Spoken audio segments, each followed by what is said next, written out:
আসসালামু আলাইকুম, welcome back to my channel. তো আজকের আমি আপনাদের সাথে গরু মাংসের একটি নতুন রেসিপি নিয়ে হাজির হলাম। তো আমি কিভাবে রান্না করি দেখতে হলে সাথেই থাকুন। তো আমি এখানে পরিমাণ মতো পেঁয়াজ কুচি দিয়ে দিয়েছি, পরিমাণ মতো রসুন দিয়ে দিয়েছি। তো আমি এখানে 2 চা চামচ মরিচের গুঁড়ি দিয়ে দেব, 1 চা চামচ হলুদের গুঁড়ি, 1 চা চামচ জিরার গুঁড়ি।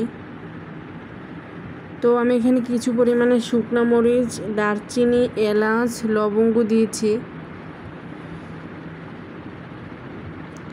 জয়ফল জয়ত্রী বাটা, গোলমরিচ। আপনারা এখানে মিক্সিতে পাউডার করেও দিতে পারেন জয়ফল জয়ত্রী। তো আমি কিছু পরিমাণে রসুন দিয়েছি, আমি এখানে 6টার মতো রসুন ইউজ করেছি, আপনারা চাইলে অল্পও ব্যবহার করতে পারেন রসুন।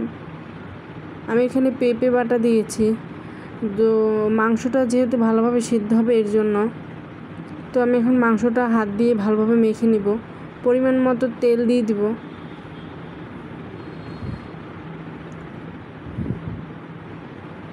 তো আমার মাংসটা মাখা হয়ে গেলে আমি চুলার উপরে বসিয়ে দিয়েছি, পরিমাণ মতো লবণ দিয়ে দিয়েছি চুলার উপরে বসিয়ে।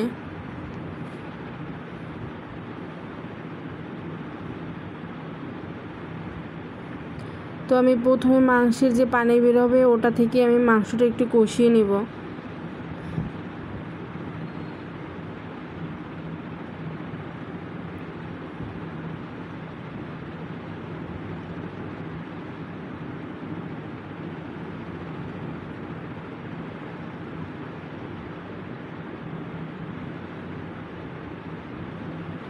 তো মাংস কষানো হয়ে গেলে এখানে আমি পরিমাণ মতো গরম পানি ব্যবহার করেছি, আপনারাও গরম পানি ব্যবহার করবেন, তাহলে মাংসটা সেদ্ধ হবে খুবই তাড়াতাড়ি।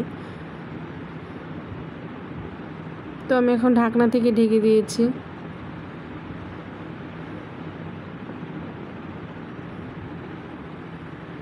তো যখন পানিটা একটু টেনে আসবে তো তখন আমি চুলার আঁচটা খুবই একদম মিডিয়াম আঁচে দিয়ে সিদ্ধ করে নেব। তো আমি মাঝে নেড়ে চেড়েও দিয়েছি।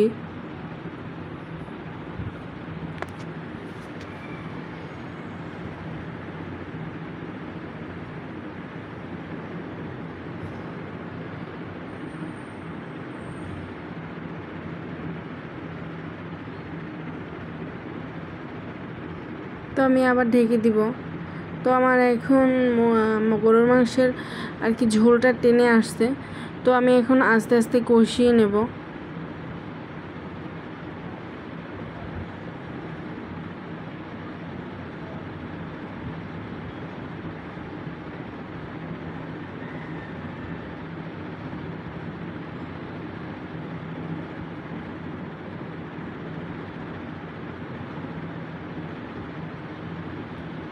তো আমার ভিডিওটা আজকের এই পর্যন্তই।